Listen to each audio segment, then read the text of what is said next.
안녕하세요. 허재현 기자입니다. 어, 시사바리스타. 오늘은 정대협 회계 논란과 관련해서 좀 이야기를 좀 여러분과 나눠보고 싶어요.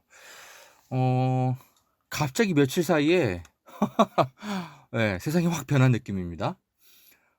수구 세력들이 이 총선이 끝나자마자 전략적으로 지금 그 진보 진영 쪽에 이 당선인들의 도덕성에 흠집을 내고 여기에 맞춰서 보수단체들이 검찰에 고발을 하고 갑자기 총공세를 펼치고 있습니다.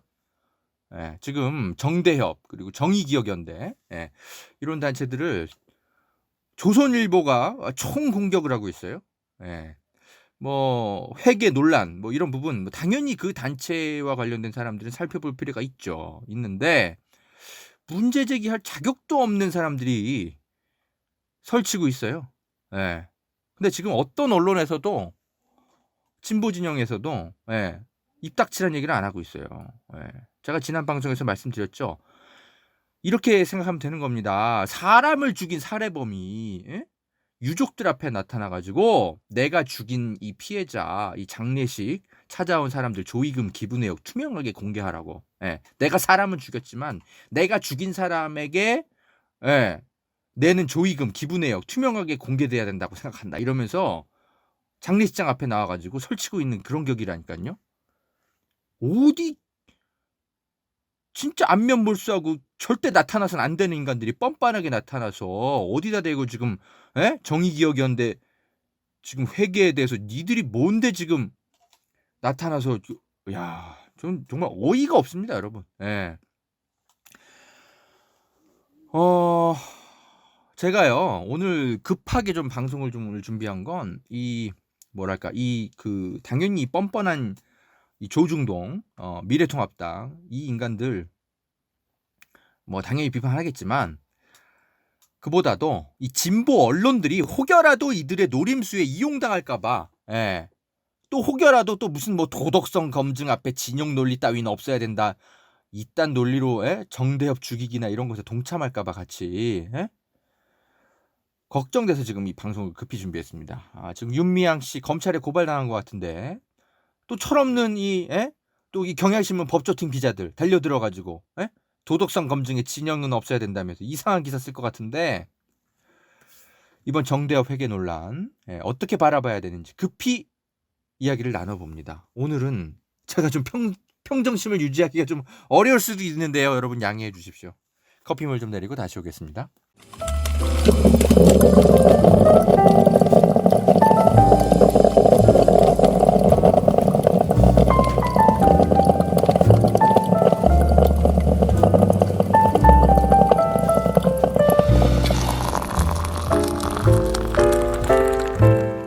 허재현 기자의 시사바리스타입니다. 여러분 지금 그 조선일보 보도가 가장 많이 알려지고 있는데 얘네들이 일면에다가 이런 기사를 썼어요. 뭐 지금 2018년도에 뭐 정의기억연대 여기가 이제 정대협의 후신이라고 보시면 돼요. 무슨 그 맥주집에서 무슨 행사를 열었는데 그 뭐 술값으로 3,339만 원 썼다고 신고해놓고 실제 맥주집에 물어보니까 430만 원밖에 결제를 안 했더라. 이렇게 기사를 쓴 거예요. 그래서 마치 정의기억연대가 무슨 돈 빼돌려가지고 횡령한 단체처럼 이미지를 그렇게 씌워가지고 악질적인 기사를 그렇게 썼어요. 그런데 제가 이 기사를 읽어보니까요. 이미 기사 내용에도 해명은 다 잘 써 있어요. 그런데 제목을 그런 식으로 써놓은 거예요. 해명, 진짜. 그 기사 좀 잠깐 내용이 뭐냐면, 그 외 시민단체들이 어떤 후원의 밤 같은 거 기금 마련 때문에 많이들 열거든요. 2018년에 그걸 했나 봐요. 정 의원이. 근데 거기서 이제 국세청에다가 이제 신고를 해야 되니까 후원의 밤 때 돈 얼마 썼는지 2018년에 무슨 맥주집에서 3,339만 원을 썼다고 국세청에 신고를 해요. 이거는 조선일보 기자가 됐든 누가 됐든 다 살펴볼 수 있는 기록이거든요. 이거를 조선일보 기자가 살펴보고 나서 맥주집 사장하고 인터뷰를 해가지고 그 정의연 예? 거기가 그날 쓴 돈은 실제로는 430만 원밖에 안 됐는데요. 이 멘트 받아가지고 예? 마치 국세청에 허위 신고한 것처럼 그렇게 기사를 써놨어요. 예. 그런데 기사에도 정의연의 해명은 써 있어요. 그게 3,339만 원을 다 맥주집에서 쓴 게 아니고 2018년 동안 한 해 동안 여러 행사를 열었는데 그 행사를 열기까지 여러 지출 총액들이 있는데 그냥 장부상에는 그 옥토버 페스트라는 그 맥주집 그 상호 아래에 모두 그냥 몰아넣은 거다 라고 해명을 써줬어요. 모르죠. 전 왜 그렇게까지 했는지는. 뭐 바빠서 그랬을 수도 있고 아니면 뭐 자잘한 거 하나하나 다 기입하기가 좀 군색해서 그럴 수도 있고 뭐 김밥 천국에서 뭐 1,000원짜리 김밥 하나 사 먹은 것까지 다 적기가 좀 그랬을 수도 있죠. 모르겠어요, 저도. 그런데 조선일보 기사는 원칙적으로는 회계 처리 이렇게 하면 안 된다. 이렇게 문제 제기를 한 거예요. 그래서 조선일보 기자가 막 취재에 나서니까 국세청도 긴급하게 내용을 좀 살펴봤나 봐요. 그래서 입장을 이렇게 밝혔네요. 국세청 관계자가 정의기억연대가 공시한 결산 서류를 검토한 결과 오류가 발견돼서 다른 공익법인들과 함께 수정 공시 명령을 낼 방침이다. 이렇게 밝혔죠. 자, 여기까지만 보세요, 여러분. 이게 무슨 회계 부정 사건입니까? 이건 그냥 회계 오류 사건 뭐 이런 거잖아요. 만약에 회계 부정 사건이고 횡령 의혹 이런 게 있으면 국세청이 당장 검찰에 고발해요. 자기들이 살펴봤는데 이거 문제 있네 이러면서 그냥 수정 공시 명령을 낼 방침이래잖아요. 조선일보 니들이 받은 멘트야 이게. 이건 그냥 회계 오류 지적이잖아. 이게 무슨 회계 부정 사건이야. 여러분, 제가 뭐 시민단체 뭐 활동은 안 해봤습니다만 모르겠어요. 그냥 추정해 봅시다. 이 사람들 진짜 다들 가난하잖아요. 한 20년, 30년 이렇게 NGO 운영하다 보면 좀 주먹구구식으로 뭐가 회계 뭐 전문가가 거기 있는 것도 아니고 그러니까 뭐 운영이 좀 대충 됐을 수도 있죠. 제가 뭐 그걸 편들겠다는 게 아니라 그러면 내부에서 문제 제기를 해가지고 바로 잡으면 될 사안 아닙니까? 그런데 조선일보가 이 수구 세력들이 언제 뭐 정의기억연대 언제 편들어줬다고 니들이 뭔데 나서서 지금 와서 회계부정 이렇게 떠드는데 이 기사 조선일보 쓴 기자들이 위안부 할머니들 그 피해 할머니들을 위해서 모금운동 니들이 단 1,000원이라도 낸 적 있니? 정작 거기다가 돈 낸 국민들은 가만히 있는데 조선일보 기자들이 뭔데 나서가지고 국세청에다 알아보고 회계 부정이니 뭐니 이런 의혹 제기를 하냐고요. 지금 이 방송 들으시는 여러분들도 그 조선일보 그 제목 1면만 딱 보고 아마 주변의 동료들이 깜짝 놀라서 물어보시는 분들 꽤 있었을걸요. 야, 위안부 할머니들 위해서 모금해줬더니 하루에 걔네들이 술값만 3,300만 원으로 다 썼어? 이렇게 이해한 사람들 부지기수일 겁니다. 제발 제 방송 들으시는 분들은 그분들한테 잘 좀 설명해 주세요. 술값 3,300만 원 쓴 게 아니라 호프집에서 후원의 밤 행사를 열었는데 거기서만 쓴 돈이 아니라 1년간 여러 가지 행사 연 것들을 그냥 다 그날 행사에다가 다 몰아가지고 회계 처리를 한 거래더라. 오해하지 말아라. 그게 잘했다는 게 아니라 NGO들이 주먹구구식으로 그렇게 회계하는 그런 관행들이 있어서 이번에 좀 문제 제기가 된 것일 뿐이지 하루에 술값으로 3,300만 원을 할머니들한테 줘야 될 돈을 거기다 다 쓴 거 그런 거 아니다. 잘 좀 설명해 주시기 바랍니다. 지금 온 국민들이 다 그렇게 이해해가지고 펄쩍 뛰고 있잖아요. 진짜 조선일보의 이 파렴치한 의제 설정 능력은 가끔 진짜 혀를 내두를 정도입니다. 사람 하나 죽이는 데는 진짜 1등 공신이에요. 근데 이 멍청한 이 진보 언론 기자들은 여기에 맨날 낚여요. 정치인 검증에 여야가 어딨냐면서. 진짜. 극우 보수단체들이 12일에 윤미향 당선자를 고발했습니다. 검찰에다가.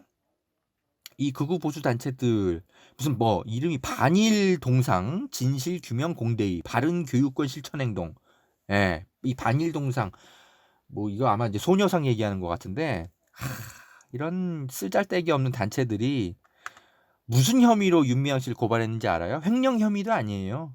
아동학대 청소년보호법 위반 혐의로 검찰에 고발했어요.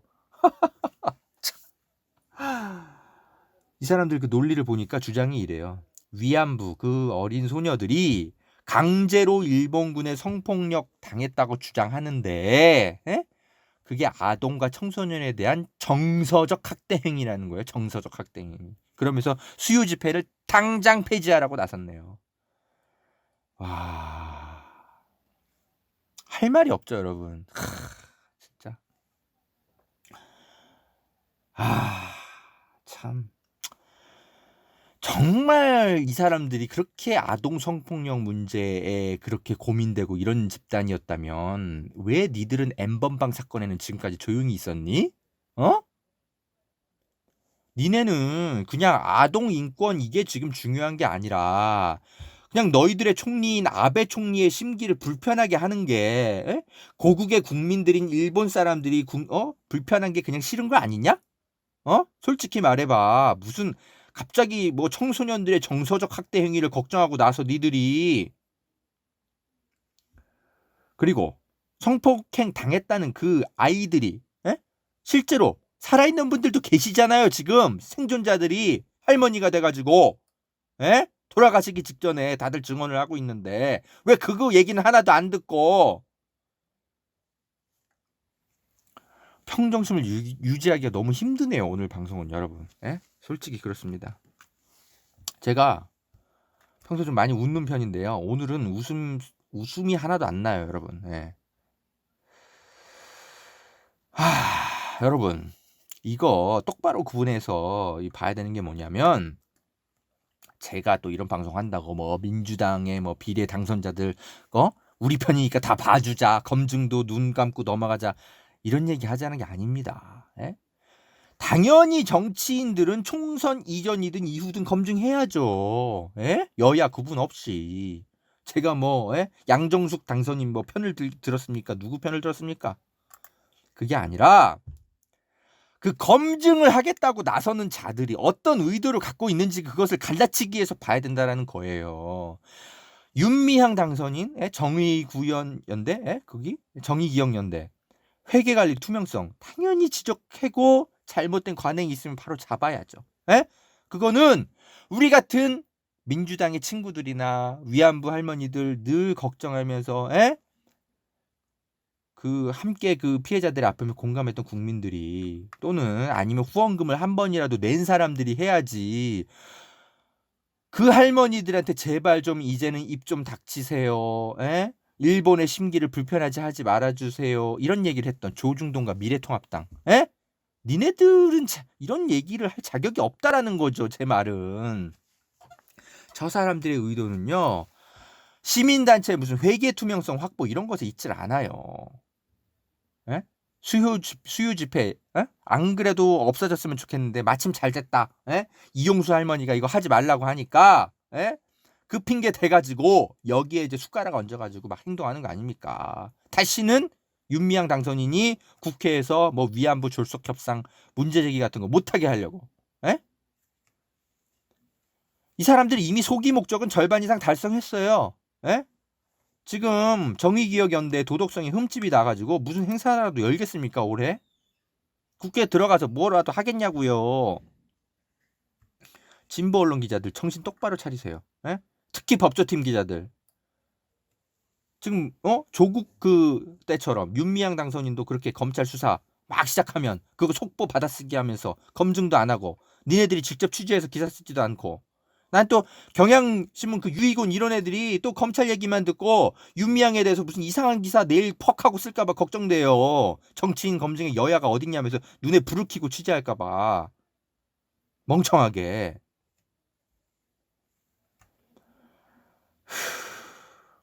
여러분 다만 저도 좀 궁금한 건 있어요. 정의기억연대가 왜 그 내역 후원 내역 상세하게 못 밝히는지 그건 저도 잘 모르겠어요.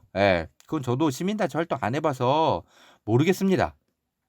그런데 솔직히 말하면 그런 생각 정도는 들지 않습니까, 여러분? 그걸 뭐 무슨 뭐 횡령을 하거나 뭐 이런 걸 뭐 감추려는 의도라기보단 그냥 주먹구구식으로 운영되어 온 것들이 여러 가지가 많은데 이거 하나하나 지적받으려고 하자니 공개하다 보면 우리같이 좋은 의도로 이런 회계는 이런 식으로 하면 안 돼. 하나하나 이렇게 애정어린 마음으로 지적해 주려는 사람들도 있지만 이거 수구 세력들이 눈에 불을 켜고 이 단체 트집 잡으려는 사람들이 어디 한둘입니까? 그 사람들이 염려돼서 지금 신중한 거라고 저는 좀 그렇게 믿고 싶습니다. 솔직히. 예?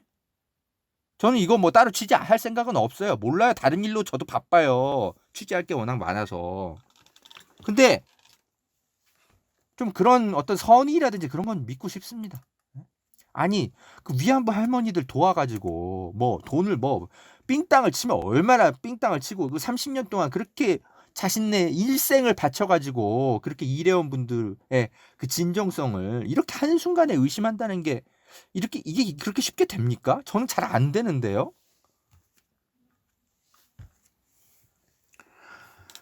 여러분, 저는 요즘 무슨 생각이 드냐면 왜 해방 정국에서 여러분 그때 그런 일이 있었잖아요.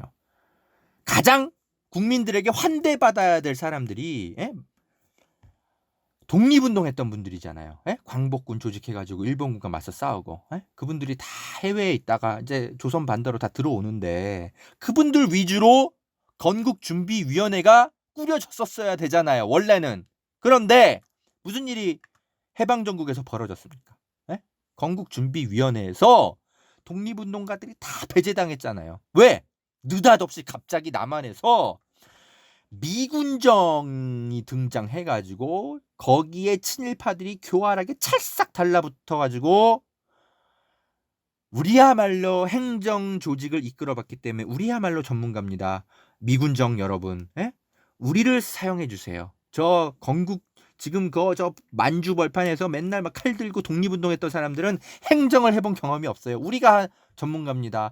우리가 조선총독부를 이끌었고 우리가 군인 조직과 당시 조선총독부 밑에서 경찰 행정조직에서 일선에서 일했던 사람들입니다. 우리를 활용하셔야 됩니다. 이렇게 설득해가지고 그래서 미군정이 그 독립운동하던 사람들 다 싹 빼고 그 친일 세력들 조선총독부 관료들하고 경찰들 다 기용한 거 아니에요.